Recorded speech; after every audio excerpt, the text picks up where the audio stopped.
할렐루야. 네. 오늘 우리에게 주시는 하나님의 말씀은 여호수아 1장 7절로 8절입니다.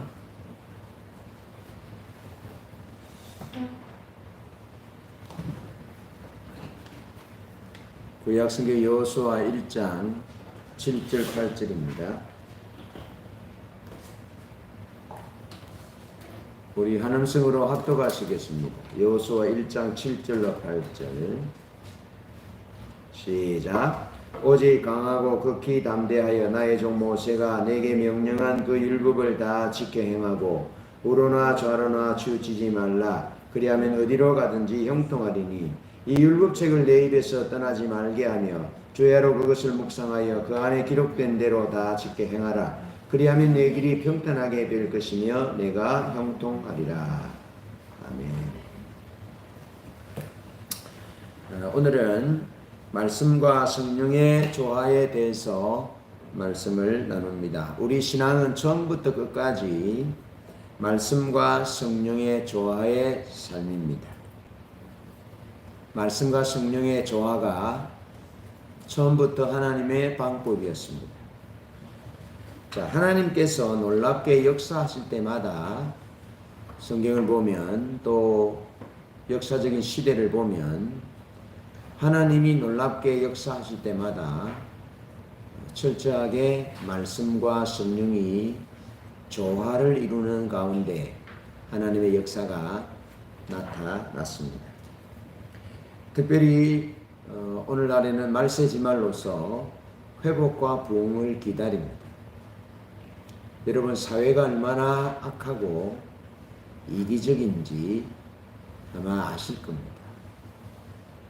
그리고 여러분, 북극이나 남극에서 빙하가 녹아서 이 지구가 점점 더 가열되어 가고 있습니다. 어떻게 될지 모릅니다. 여러 가지 자연재해들이 빈번하게 일어나는 이 시대입니다. 정의로움이, 진실함이 불의 가운데 짓밟히는 이런 시대 가운데 여러분, 얼마나 많은 남자와 여자의 성이 아닌 수많은 성들을 합법화하려고 하는 이 하나님의 창조 질서를 파괴하는 이 악한 마귀 사단의 이 놀라운 괴계와 공격이 도를 넘은 지가 오래되었습니다. 그래서 지금의 시대를 말세지말이라 합니다.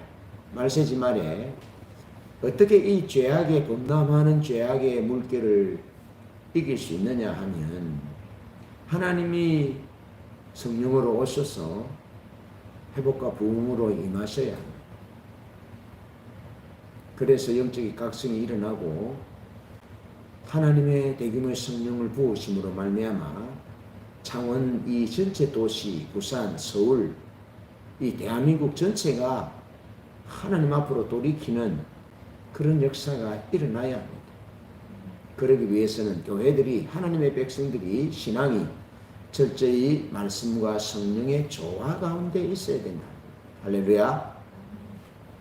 자, 그러면서 말씀과 성령의 조화는 어느 때보다도 시급하다라는 것을 말씀을 드리면서 네 가지로 크게 말씀과 성령의 조화 가운데 네 가지로 크게 말씀을 나눠봅니다.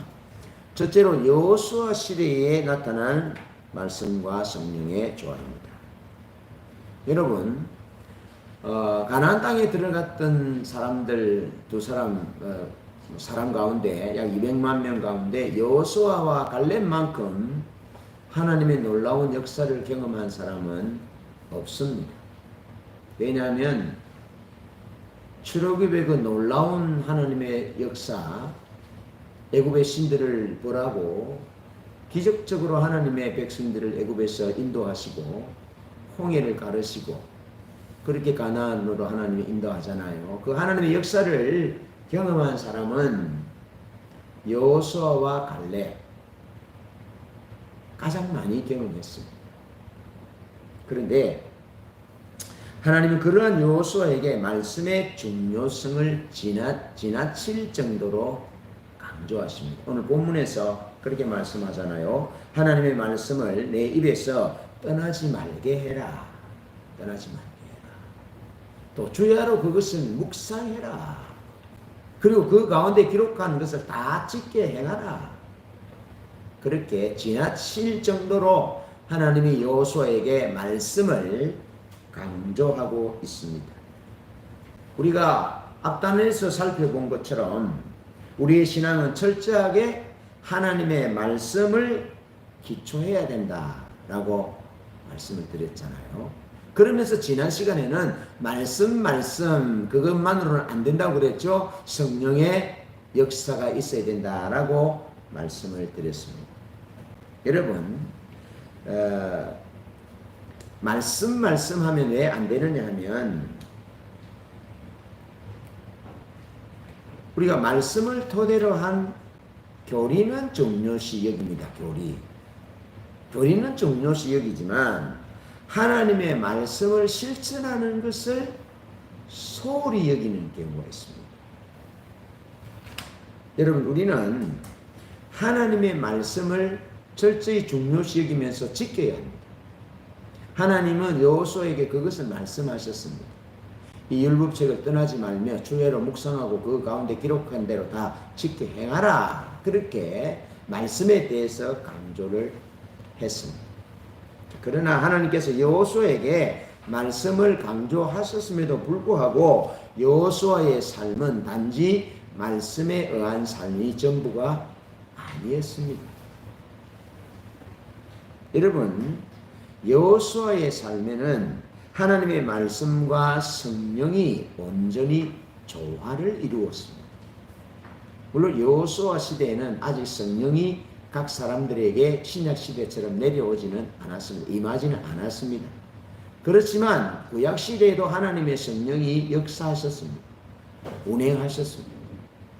그래서 하나님이 여호수아에게 말씀을 강조하셨음에도 불구하고 여호수아의 삶은 말씀에 의한 삶으로 끝나지 않고 말씀과 성령, 성령과 말씀, 말씀과 성령이 철저하게 조화를 이루는 삶이었다는 거죠. 여러분, 이를 뒷받침해 주는 말씀이 신명기 34장 9절인데요. 모세가 눈의 아들 여호수아에게 안수하였으므로 그에게 지혜의 영이 충만하니 이스라엘 자손이 여호와께서 모세에게 명령하신 대로 여호수아의 말을 순종하였더라 라고 기록하고 있습니다. 하나님의 종 모세가 여호수아에게 안수하니까 여호수아에게 지혜의 영이 충만했다라고 말씀하고 있습니다. 다시 말해서 모세가 여호수아에게 안수하니까 하나님의 성령이 여호수아에게 충만했다. 그래서 여호수아는 하나님이 말씀을 강조하시기 때문에 이 말씀을 떠나지 말고 이 말씀을 묵상하고 그 가운데 기록한 것을 다 지켜 해가라. 하나님이 여호수아에게 말씀을 강조하셔도 여호수아에게는 하나님의 성령이 충만했다는 거죠. 그래서 말씀과 성령이 조화를 이루는 삶이 여호수아의 삶이었는데 여호수아는 모세 오경을 통해서 어떻게 하나님이 요단강을 건너가고 어떻게 여리고성을 무너뜨려야 될지 성경을 연구해서 그 성경 속에서 하나님이 요단강을 건너가게 하시고 여리고성을 무너뜨리라는 답을 찾지 않았습니다. 여러분 성경 속에는 모세 오경 가운데는 어떻게 홍해를 건너고 어떻게 요단강을 건너고 어떻게 여리고성을 무너뜨려야 될지 내용이 나와 있지 않습니다. 하나님이 여호수아에게 말씀을 강조하셨음에도 불구하고 말씀을 묵상하고 그 가운데 기록한 대로 다 지켜 행하라 말씀하셔도 하나님이 여호수아가 성령의 인도를 따라서 하나님의 사역을 감당하도록 가나안 땅을 정복하도록 하셨다는 것입니다. 여호수아는 철저하게 성령님께 민감했습니다. 성령님께 민감하여 성령님이 인도하시는 대로 순종하여 가나안 땅을 정복했습니다. 성경을 자세하게 읽어보면 철저하게 요단강을 건널 때도, 여리고성을 무너뜨릴 때도, 또 아이성을 무너뜨릴 때도, 그리고 가나안 땅을 정복할 때도 철저히 하나님의 역사를 묻고 성령의 역사를 묻고 성령이 역사하시고 이끄시는 대로 순종하여 가나안 땅을 정복했다는 것입니다. 여러분, 구약시대 여호수아 시대도 분명히 말씀과 성령이 조화를 이루었다 하는 것이고, 두 번째로 예수님의 삶에 나타난 말씀과 성령의 조화입니다. 자, 예수님의 삶이 중요한 이유는 예수님이 우리의 신앙과 삶의 모델이 되기 때문에 그렇습니다. 자, 예수님이 우리 신앙과 삶과 사역을 위한 완벽한 모델이기 때문에 그렇다. 자, 우리의 모든 면에서 모범이 되시는, 모델이 되시는 예수님의 삶과 사역이 말씀과 성령이 온전한 조화를 이루는 삶이었습니다.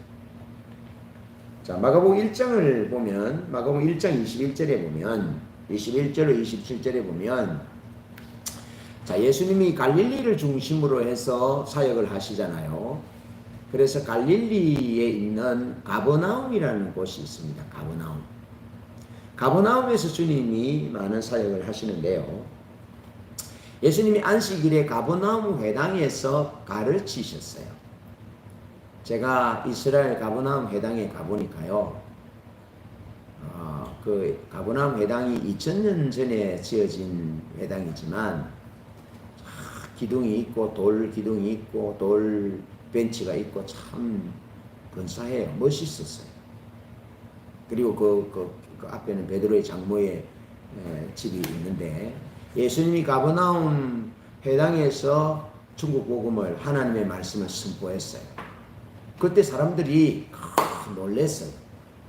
예수님이 전하는 말씀이 바리새인들, 서기관들 같지 않고 권세 있는 자와 같다. 권세 있는 자와 같다. 그렇게 놀랐어요. 그런데 예수님은 말씀만 권세 있게 전한 것이 아니고 가버나움 회당에서 하나님 말씀을 권세 있게 전할 때에 거기 귀신 들린 자가 있어서 예수님을 알아보았어요. 그때 예수님께서 그 귀신 들린 자를 향하여 꾸짖었습니다. 귀신 나오라고. 그러자 귀신 들린 그 사람에게 있던 그 귀신이 나가고 그 사람이 온전해졌어요. 그랬더니 사람들이 또 놀랐어요. 이는 권세 있는 말씀이다 그러면서 귀신에게 명하니 귀신들도 떠나간다. 그렇게 사람들이 놀랐어요. 이것처럼 예수님은 사역에 있어서 철저히 말씀과 성령의 조화를 이루어서 하나님의 나라를 선포했다는 것입니다. 그러면서 마가복음 1장 38절에도 예수님이 이렇게 말씀하십니다.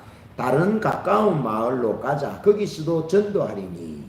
그렇게 말씀하세요. 여기서 말하는 전도는 하나님의 말씀을 전하는 것입니다. 천국 복음을 선포하는 것입니다. 그래서 가버나움 회당에서 그렇게 전하시고, 다른 마을로도 가자. 거기서도 전도해야 될 것이다 라고 말씀하고 있습니다. 자, 그래서 예수님이 온 갈릴리에 다니시면서 여러 회당에서 전도하시고 또 귀신들을 내어 쫓으시더라 라고 말씀하셨습니다. 철저히 마가복음에서 보여주는 예수님의 사역은 말씀과 성령이 함께하는, 권세가 함께하는 그래서 하나님의 나라 복음을 선포하는 그런 말씀과 성령의 조화를 이루는 삶이 예수님의 삶의 핵심이었다. 자, 이와 같이 예수님의 삶과 사역에서 철저히 말씀과 성령의 조화를 이루었다면 오늘 우리도 예수님이 사셨던 삶처럼 말씀과 성령의 조화를 이루는 삶을 살아야 한다. 그러면서 예수님이 전하신 하나님의 말씀을 요약하면 하나님의 나라였다. 때가 찼고 하나님의 나라가 가까웠으니 회개하고 복음을 믿으라. 그렇게 말씀하셨습니다. 그러면서 이 하나님의 나라는 단순히 이 땅에서 저 천국으로 피안의 세계로 가는 그런 의미만 있는 것이 아니라 제가 말씀드렸듯이 하나님을 왕으로 모시는, 그래서 왕 되신 하나님의 통치 안에 통치 영역으로 들어가는, 그래서 하나님의 통치 영역 안에서 하나님이 임재하시고 하나님이 왕으로 다스리시고 통치하시는 그 총체적인 삶, 그것을 하나님의 나라라 그렇게 말합니다. 자, 예수님은 공생애뿐 아니라 부활하셔서 성천하시기까지 집중하여 하나님의 나라를 전하셨습니다. 하나님의 나라를 전하셨는데 철저히 말씀과 성령의 조화를 이루는 가운데서 하나님의 나라를 선포하셨다. 그러면서 주님께서 마태복음 13장에 밭에 감추인 보화의 비유로 하나님의 나라를 선포하시거든요. 그러면서 하나님 나라 복음을 듣고 이 비유의 말씀을 듣고 깨달아서 회개하고 복음을 믿어라. 성령의 조명으로 복음을 믿고 예수 그리스도 그분이 보화 중에 보화임을 알고 이 세상의 모든 것을 팔아서 예수님을 사라. 다시 말해서 성령의 조명으로 예수가 하나님의 아들인 것이 깨달아지면 예수님의 말씀을 통해서 또 능력 행하는 성령의 역사를 통해서 예수님이 하나님이시고 하나님의 아들이시고 예수님이 전해주는 그 하나님의 나라를 붙잡으면 예수님이 보화 중에 보화인 것을 알고 믿음으로 예수 그리스도를 붙잡으면 이 세상의 삶의 가치를 투자하여 예수 그리스도를 붙잡고 믿으면 하나님의 나라가 너희 것이다 라고 예수님이 선포하신 것입니다. 여러분, 예수님이 말씀으로만 선포하지 않고 권세 있는 말씀으로도 선포하셨지만 성령의 조명으로 예수님의 말씀이 권세 있는 말씀으로 깨달아졌고 또 성령의 역사로 귀신을 쫓아내고 병든 자를 고치고 그렇게 함으로 하나님의 사람들이 하나님의 나라를 볼 수 있도록 하셨다. 예수님의 성령의 사역은 예수님이 입으로 전하는 이 하늘나라 메시지를 뒷받침하는, 그래서 말씀과 성령이 조화를 이룰 때 수많은 군중들이 하나님의 나라를 발견하는 것입니다. 특히 주님의 제자들이 하나님의 나라를 발견하고 배와 그물을 그 아버지와 함께 버려두고 모든 삶의 가치를 투자하여 예수님을 붙잡은 것입니다. 예수님 속에 하나님 나라가 있고 예수님이 선포하는 말씀 가운데 하나님 나라가 있거든요. 그래서 제자들과 수많은 사람들은 하나님의 나라의 역사에 동참했던 것이죠. 여러분, 우리 모든 것으로 예수님을 믿도록 붙잡도록 그렇게 하기 위해서는 말씀을 듣고 성령의 감동을 받아서 그렇게 할 수 있다는 거죠. 그러면서 예수님의 삶과 사역 속에 나타난 성령을 보면 예수님은 성령의 능력으로 사역을 감당하셨고 또 예수님은 성령께 민감하여 사역을 감당하셨습니다. 사도행전 10장 38절에 보면 하나님이 나사렛 예수에게 성령과 능력을 기름 붓듯 하셨음에 그가 두루 다니시며 선한 일을 행하시고 마귀에게 눌린 모든 사람을 고치셨으니 이는 하나님이 함께 하심이라. 할렐루야. 하나님의 성령이 예수님과 함께 하셨어요. 하나님이 성령을 예수님께 물 붓듯이 기름 붓듯이 부으셨어요. 그래서 성령의 역사와 능력이 나타나는 거죠. 그 일을 통해서 능력이 나타나는 것을 통해서 능력의 복음과 능력의 역사를 통해서 하나님의 나라 복음을 전했던 거죠. 자, 그런가 하면 예수님은 성령께 민감하셔서 사역을 감당하셨습니다. 앞부분에 성령으로 기름 붓듯 하여 능력으로 나타나는 것은 능력으로서 하나님 나라 사역을 감당했다면 성령께 민감하셔서 사역을 감당했다는 것은 하나님과의 친밀함을 의미합니다. 친밀함. 능력으로도 사역을 감당했지만 하나님과의 친밀함 가운데서 사역을 감당했다. 이 두 가지는 굉장히 중요합니다.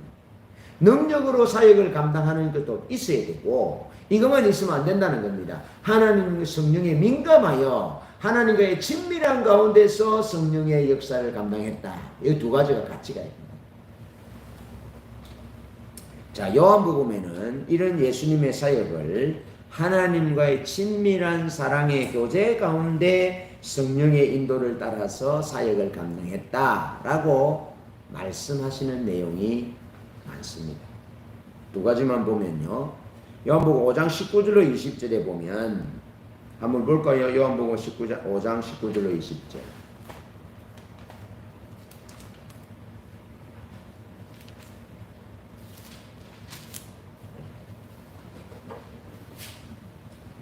요한복음 5장 19절로 20절 시작. 그러므로 예수께서 그들에게 이르시되 내가 진실로 진실로 너희에게 이르노니 아들이 아버지께서 하시는 일을 보지 않고는 아무것도 스스로 할 수 없나니 아버지께서 행하시는 그것을 아들도 그와 같이 행하느니라.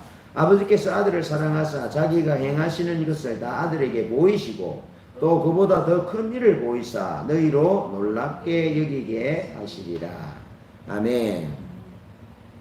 여러분, 예수님은 능력이 있으신 하나님이시고 하나님의 아들이시지만 스스로 아무것도 할 수 없다라고 말씀하셨어요. 스스로 아무것도 할 수 없다. 아버지께서 하시는 것을 보고 행하시는 것을 보고 내가 행한다. 아버지는 아들을 사랑하사 아버지의 행하시는 일을 아들에게 보이신다. 친밀함을 의미하죠. 친밀함. 그러면서 요한복음 14장 10절 11절입니다. 요한복음 14장 10절 11절. 함께 봅니다. 내가 시작. 내가 아버지 안에 거하고 아버지는 내 안에 계신 것을 내가 믿지 아니하느냐. 내가 너희에게 이르는 말은 스스로 하는 것이 아니라 아버지께서 내 안에 계셔서 그의 일을 하시는 것이라.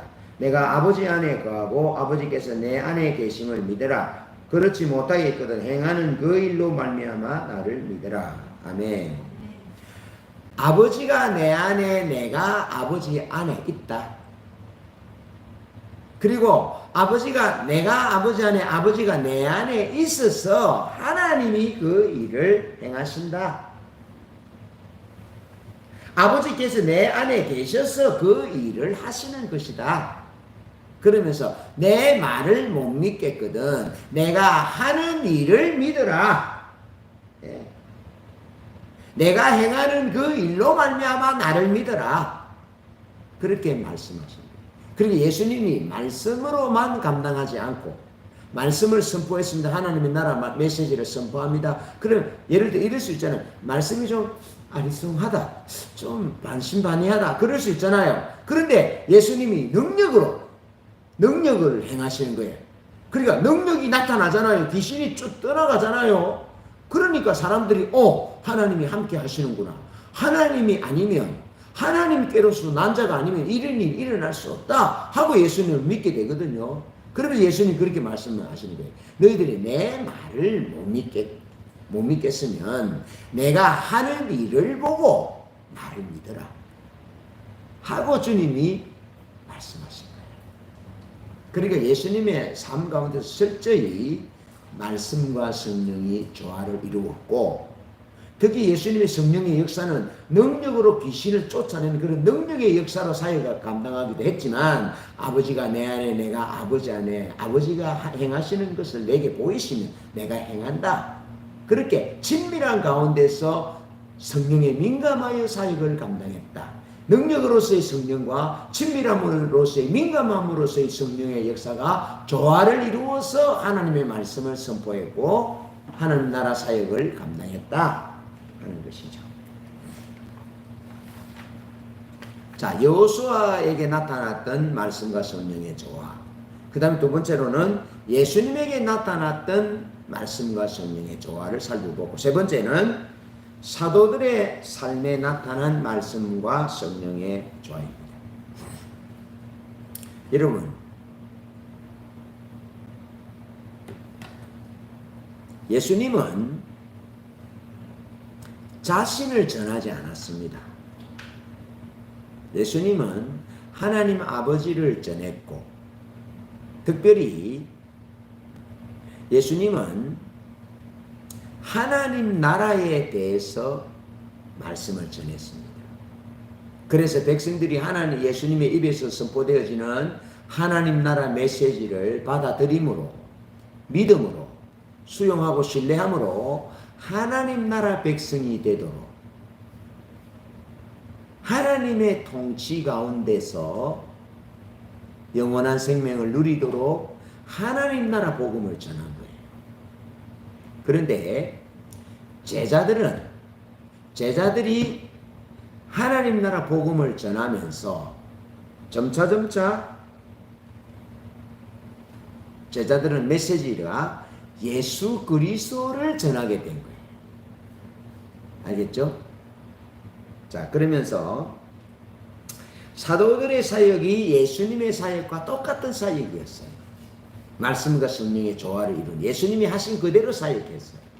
그렇다면 오늘날 교회는 어떻게 해야 합니까? 예수님이 사역하신 그대로 사역한 사도들의 사역을 따라서 오늘 교회가 말씀과 성령의 조화를 이루는 사역과 신앙과 삶으로 살아야 돼요. 오늘 그리스도인은 어떻게 살아야 합니까? 예수님이 사셨던 삶처럼 살아야 되고 사도들이 살았던 삶처럼 살아야 되는 거예요. 아멘? 말씀과 성령의 조화를 이루는 삶을 살아야 돼요. 자, 사도행전 14장 3절에 보면 1차 전도 여행 중에 바울과 바나바가 주를 힘입어 담대히 말하니 주께서 그들의 손으로 표적과 기사를 행하게 하여 주사 자기 은혜의 말씀을 증언하시니 그랬습니다. 하나님이 성령으로 표적과 기사를 주셔서 하나님의 종들인 바울과 바나바가 전하는, 선포하는 하나님의 말씀을 뒷받침한 것이다. 아멘. 말씀만으로는 안 된다는 이유가 여기 있는 것입니다. 성령이 뒷받침하고 성령의 권세가 뒷받침하고 친밀한 성령의 역사가 뒷받침해야 하나님의 말씀이 능력 있게 받아들여지고 역사한다는 것입니다. 그러면서 로마서 15장 18절로 19절에 보면 그리스도께서 이방인들을 순종케 하려고 바울을 통해 행하신 일은 말과 행위로 표적과 기사의 능력으로 성령의 능력으로 이루어진 그리스도의 복음을 편만하게 전하게 하신 일이다. 그렇게 말합니다. 말로만이 아니라 말과 표적과 능력으로, 성령의 능력으로 그리스도의 복음을 두루 편만하게 전했다라는 것입니다. 터키 지역, 소아시아 지역뿐만 아니라 유럽 지역 있죠. 유럽, 빌립보, 데살로니가, 베레아, 고린도, 아테네 편만하게 복음을 전했고 또 로마까지 복음을 전하게 됐다라고 말하고 있는 것입니다.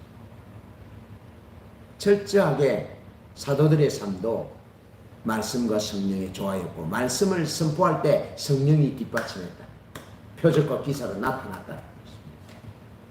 그러면서 사도들이 전한 메시지가 뭐냐? 초기에는 사도들이 하나님의 나라에 대한 메시지를 전했지만 사도들은 점점 하나님 나라 왕이신 예수님을 전했다는 겁니다. 그래서 사도행전 2장 36절에 보면 사도들이 예수를 주와 그리스도로 전했다. 하나님으로 전했다. 하나님의 아들로 전했다. 그래서 이 예수를 믿으면 하나님의 자녀가 되고 구원을 받고 너와 내 집이 구원을 얻고 이 예수를 믿으면 하나님의 나라에 들어가게 됨을 말씀해 주고 있는 것입니다. 그러면서 사도행전 19장에 보면 하나님이 바울의 손으로 놀라운 능력을 행하게 하시니 심지어 사람들이 바울의 몸에서 손수건이나 앞치마를 가져다가 병든 자에게 나으면 병이 떠나고 귀신 들린 자의 귀신이 떠나갔다 라고 말하는 것입니다. 능력이 함께 했다는 것입니다. 그럼에도 불구하고 사도 바울은 고린도 교회 성도들에게, 오늘 우리들에게 능력을 자랑한 것이 아니라 십자가에 못 박히신 예수 그리스도 그분을 자랑하고 있다는 것입니다. 그분이 지혜와 의로움과 거룩함과 구원이 된다라고 말씀에 약속하신 그 예수를 증거하고 있다는 것입니다. 예수가 하나님이 말씀하신 지혜고 거룩함과 의로움과 구원합니다 라고 말씀하고 있는 것입니다. 능력만 전하는 것이 아니고 표적과 기사만 얘기하는 것이 아니고 말씀이신 예수 그리스도 그분, 말씀의 육체가 되신 그분, 하나님의 본체이신 그분, 그분 예수 그리스도 그분을 증거했다는 것입니다. 사도들의 메시지가 그거였다는 것입니다. 말씀이신 예수, 진리이신 예수, 부활이신 예수, 십자가로 승리하신 예수 그리스도 그분을 성령님과 함께 전했다는 것입니다. 실제로 예수 그리스도 그분을 지혜와 의로움과 거룩함과 구원이신 예수 그리스도를 전할 때 예수 그분만 알기로, 말씀이신 그분, 약속이신 그분만 알기로 할 때 능력이, 역사가 나타났다라고 말씀과 성령을 조화롭게 사도들도 전했다. 할렐루야. 그러면서 마지막 네 번째로, 자, 초대 교회에 나타난 말씀과 성령의 조화입니다. 자, 여러분, 이 땅에서 예수 그리스도의 몸은 교회입니다. 교회. 그러니까 여호수아, 구약시대 여호수아에게 있었던 함께했던 말씀과 성령의 조화를, 구약을 대표적으로 그냥 간단한 한 사건으로 본 거예요. 구약의 전체적인 하나님의 나라 역사도 말씀과 성령의 조화다 이 말이죠. 신앙과 사역과 삶에. 자, 그러면서 예수님의 삶 가운데서 나타났던 신앙과 삶과 사역이 말씀과 성령의 조화였다는 거죠. 그래서 말씀과 성령의 조화로, 여호수아는 말씀과 성령의 조화로 가나안 땅을 정복했고, 예수님은 말씀과 성령의 조화로 하나님의 나라를 선포했다는 거예요. 아멘. 여호수아가 가나안 땅을, 이스라엘 백성들에게 가나안 땅을 선물로 주었다면, 하나님이 주시는 선물을, 가나안 땅의 선물을 받게 했다면, 말씀과 성령의 조화로, 우리 주 예수 그리스도는 말씀과 성령의 조화로 하나님이 우리에게 주시기를 원하시는 하나님의 나라를 우리에게 현실화시켜 주었다는 거예요. 말씀과 성령의 조화. 그러면서 사도들에 의해서 오늘 우리들에게까지 수많은 나라와 족속과 종족과 백성과 방언들에 이르기까지 사도들이 예수님이 사셨던 삶을 그대로 실현하고 살아냄으로 말미암아 교회가 세워졌다는 겁니다. 알겠죠? 초대교회가 세워졌고, 또 이 땅에 2000년이 지난 오늘 우리 시대의 교회가 세워졌는데, 초대교회가 예수님의 사역과 삶을 성령과 말씀의 조화를 이룬 것처럼, 사도들이 말씀과 성령의 조화를 이루는 신앙과 사역과 삶을 살았던 것처럼 초대교회도 그렇게 살았다는 겁니다. 그러면서 오늘 우리 시대에, 이 시대의 교회가 말씀과 성령의 조화를 이루는 교회를 세워야 된다. 여러분, 무엇보다도 교회 가운데 하나님이 세우기를 원하시는 교회는, 주님이 세웠던 제자들이 세웠던 교회는, 초대교회가 추구했던 그 교회의 가치는 말씀과 성령이 조화를 이루는 교회였다. 대표적으로 사도행전 13장 1절로 4절 안디옥 교회를 봅니다. 사도행전 13장 1절로 4절.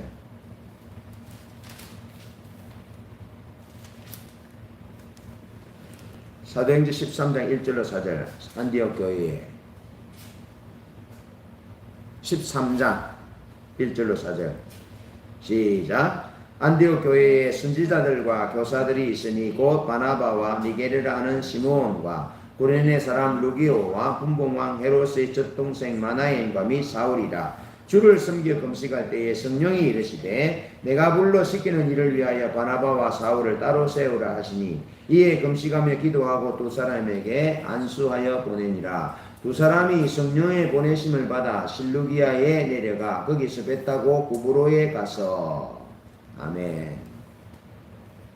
여러분, 안디옥 교회의 지도자들은 교사와 선지자로 구별됩니다. 그들은 말씀과 성령을 대변하는 자들이었습니다. 그런데 그들이 하나가 되어서 말씀을 대변하고 성령을 대변하는 자들이 각기 따로따로가 아니라 하나가 되어서 하나님의 인도를 받고자 했습니다. 여러분, 하나님은 지금도 우리를 사랑하셔서 성령을 보내주셨습니다. 그래서 성령을 통해서 하나님이 역사하시고 성령의 역사를 분별할 수 있는 교회를 세워주셨어요. 여러분, 절에 가서 하나님의 뜻을 분별할 수 없습니다. 일반적인 학교에 가서도 하나님의 뜻을 분별할 수 없습니다. 시장에 가서도 하나님의 뜻을 선명하게 분별할 수 없습니다. 법정에도 병원에도 하나님의 뜻을 분별할 수 없습니다. 하나님의 뜻을 정확하게 분별할 수 있는 기관은 교회뿐입니다. 아멘. 하나님의 사람들 뿐입니다. 그래 교회가 중요한 것입니다.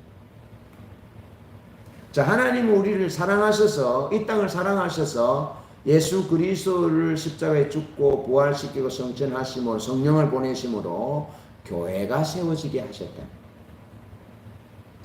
그래서 안디옥 교회가 세워졌는데요. 안디옥 교회는 이방인 중심으로 세워진 교회입니다. 이방인 중심으로. 선교사가 가서 목회자가 세운 교회가 아닙니다. 이방인 중심으로 평신도 그리스도인들 중심으로 세워진 교회가 안디옥 교회입니다. 수리아 지역, 지금 시리아 지역의 안디옥 교회입니다. 그런데 말씀과 성령의 사람들이 성령의 인도를 받고 기도할 때에 성령께서 그들에게 담임 목사와 부목사 격인 바나바와 바울을 따로 세우라라고 감동하셨어요. 그러자 지도자들인 바나바와 바울뿐 아니라 모든 말씀과 성령의 사역자와 성도들이 하나님의 뜻을, 성령의 음성을 분별하여 기도했습니다. 기도하니까 하나님의 성령이 바나바와 바울을 따로 세우라라고 말씀하십니다. 그래서 분별이 되었습니다. 그래서 말씀을 순종하여 바나바와 바울을 따로 되게 안수하여 기도하고 따로 세워서 선교사로 파송합니다. 3절 한번 봅니다. 3절 시작. 이에 금식하며 기도하고 두 사람에게 안수하여 보내니라. 누가 기도하고 안수했습니까? 안디옥 교회의 성도들이, 안디옥 교회의 성도들이, 말씀 사역자와 성령 사역자들이 한마음 한뜻이 되어서 하나님의 뜻을 분별하니까 하나님의 뜻이 바나바와 바울을 따로 세우라 해서 안수 기도를 했는데 누가 기도했다고요? 안디옥 교회의 성도들이 바나바와 바울을 안수하여 성령의 인도하심 따라 보내는데 4절을 봅니다. 4절. 자, 시작. 두 사람이 성령의 보내심을 받아 실루기아에 내려가 거기서 배 타고 구브로에 가서. 자, 안수는 사람이 했는데 누구의 보냄을 받았다고 5절을 기록합니까? 4절은 성령의 보내심을 받았어요. 성령의 보내심. 기도는 사람이 했지만 말씀과 성령의 조화를 수용하는 교회 하나님의 사람들을 통해서 성령이 그 일을 했다라고 말하고 있습니다. 할렐루야. 성령이 그 일을. 비록 사람이 안수했지만 하나님 말씀과 성령의 조화 가운데서 하나님께 분별하여 순종했을 때 그 행위를 성령이 그렇게 했다. 그 하나님이 하셨다라고 말씀하고 있는 것입니다. 여러분, 초대 안디옥 교회는 말씀과 성령이 철저하게 조화를 이루는 교회였다. 자, 그렇다면 오늘 우리 교회는 어떻게 해야 합니까? 철저히 말씀과 성령이 조화를 이루는 교회가 되어야 하고, 하나님이 성령의 감동으로 말씀하셨다 할지라도 개인이 분별할 뿐 아니라 교회가 안디옥 교회처럼 하나님 앞에 분별하여 뜻을 묻고 교회 재정을 지출하고 하나님께 뜻을 분별하여 묻고 어떤 일을 하고 철저하게 그렇게 하나님의 음성을 듣고 능력으로 역사하는 성령뿐 아니라 친밀한 가운데 역사하는 성령에 민감하여 하나님이 말씀하시는 것을 분별하는 그런 구조가 필요하다. 우리 교회는 말씀이 있고 성령이 역사하실 때 그것을 분별하는 교회입니다. 분별하려고 그럽니다. 그래서 개인의 삶에도 그냥 여러분들이 개인적으로 문제들을 해결하지 말고 교회의 문제들을 이야기하면서 기도 요청을 해야 합니다. 그래서 모든 것을 교회가 성령의 말씀과 성령의 조화 가운데서 온 교회가 그 뜻을 분별하여 하나님이 기뻐하시는 대로 행할 때 그것이 성령의 역사고 그것이 하나님의 일이다.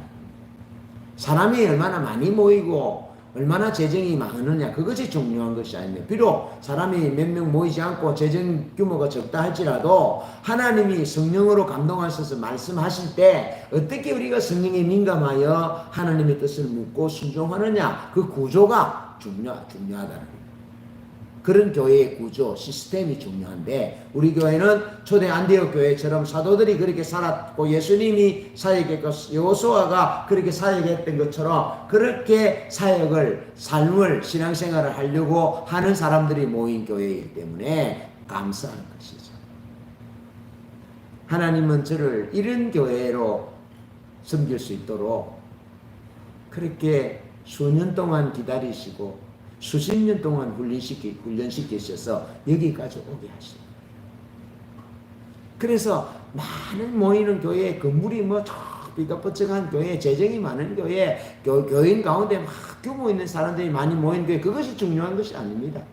하나님이 세우기를 원하시는 교회 말씀과 성령이 조화를 이루는 교회냐 그렇지 않느냐 그것이 가장 중요하고 핵심입니다. 저는 지금까지 그 가치를 따라서 교회를 결정했고 앞으로도 우리 선한 목자 교회는 그런 하나님이 원하시는 가치를 따라서 말씀과 성령이 조화를 이루는 교회를 섬기고 싶습니다. 그래 갈 것입니다. 우리 함께 그 길에 기도하고 함께 달려가기를 축복합니다. 그러면서 말씀과 성령이 조화된 관점에서 교회를 분류하면 5가지로 분류할 수 있는데요. 말씀도 없고 성령도 없는 교회. 사도개인들 집단과 같습니다. 알겠죠? 사도개인들의 모인 집단과 같은. 그래서 여러분 당시 예수님 당시 성전을 중심으로 하여 생활했던 사도개인들은 얼마나 영적으로 하나님의 성전을 타락시키고 광도의 구례를 만들고 그랬습니다. 사도개인 교회 그렇게 편의상 그렇게 칭할 수 있겠죠. 말씀도 없고 성령도 없는 교회는 사도개인 교회다. 그러니까 예수님 시대의 성전은 헤롯 성전은 말씀도 없고 성령도 없는 그래서 예수님이 채찍을 들어서 강도의 구리라고 쫓아냈던 그래서 무너진 겁니다. 예레미야 시대도 이사야 시대도 무너진 겁니다. 말씀도 없고 성령도 없으면 무너집니다. 그 다음 두 번째 유형의 교회는 말씀은 있는데 성령이 없다. 그것은 바리새인 교회. 바리새인들은 말씀하는데 성령의 역사를 해방하고 방해하잖아요. 그런데 말씀은 없는데 성령의 능력만 있는 교회가 있는데요. 이런 교회는요, 기도원 교회, 죄송합니다. 기도원 교회 좀 이렇게 은사만 강조하는 교회 그렇게 볼 수 있겠죠. 여러분 이런 교회는요 변화되지 않습니다. 성도들의 삶이 신앙이 변화되지 않습니다. 능력은 나타나는데 고린도 교회는 각양각색의 능력과 은사가 나타나는데도 가장 어린 교회였습니다. 그래서 단단한 것을 먹지 못하는 젖을 먹는 교회라고 그랬어요. 고린도 교회 같은 유행의 교회. 말씀은 없는데 성령의 능력만 있는 교회. 알겠죠? 그래서 능력으로서의 성령과 친밀함으로서의 성령, 그리고 말씀이 같이 가요. 그런데 네 번째는 말씀과 성령께 민감함이 있는 교회. 말씀에도 민감하고 성령에도 민감해야 되는데 말씀에만 민감한다든지 성령에만 민감한다든지 그런 민감하던 교회는 참 귀한 교회일 수 있습니다. 그러나 아쉽게도 이런 교회는 성령의 능력과 기름 부음을 소홀히 여기거나 무시함으로써 성령을 소멸하는 죄를 범합니다. 성령을 소멸하는 죄를 범합니다.